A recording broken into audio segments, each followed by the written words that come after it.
Richard Pryor had been hailed as the greatest comedian of all time, doing stand-up until about 1984, give or take a small amount of time, or at least that's what I thought.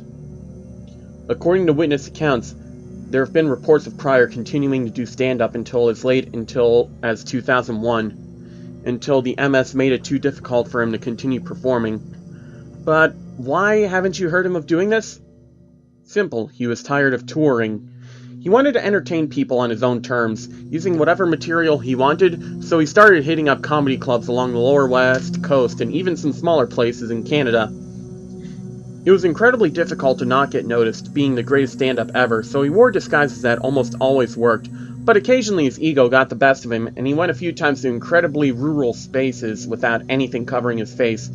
But these were the few times that I got witness accounts. Here's the only willing person I was able to find, who tracked down his shows for about 6 months in the early 90s and again from 98 to 99. Apparently people tried to take photos when he was doing this shit unmasked, and those people got dragged outside and beaten senseless, once or twice to the point of death, to act as an example. Remember how he kept doing movies until the late 90s?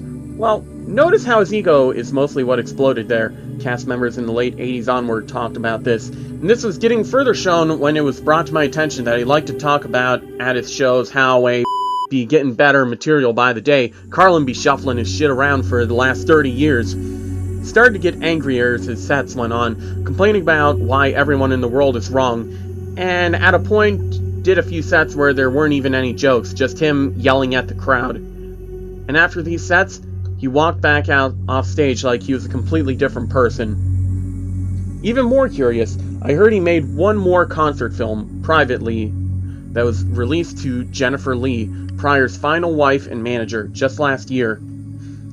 It was an hour and 22 minutes, and the file was titled RP_existence. According to reports, it was shot at Laugh Factory with a camera that looked like it was straight out of the mid-80s. I had to hassle Jennifer Lee to release the details, or she eventually broke down when I confronted her in the streets.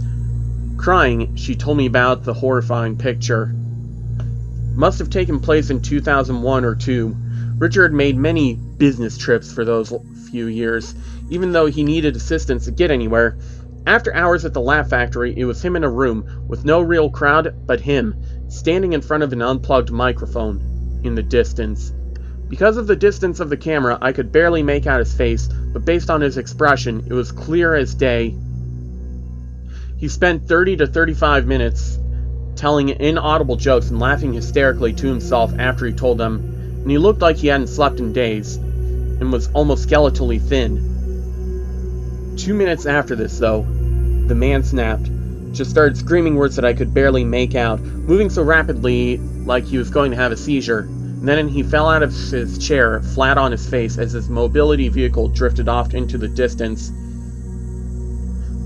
Flat on his face, in his nearly decomposed shape, he twitched, but then stopped and was there until the video had a minute or so left, and I noticed something horrifying. A tall man, in a suit with some odd mask on, just came into the picture and stared at him deathly still, as the video stops. She said this in tears. When I mentioned that the screams had to have been partially audible due to the area of the Laugh Factory, she grew pale and stumbled away, as if her heart had been shattered instantaneously.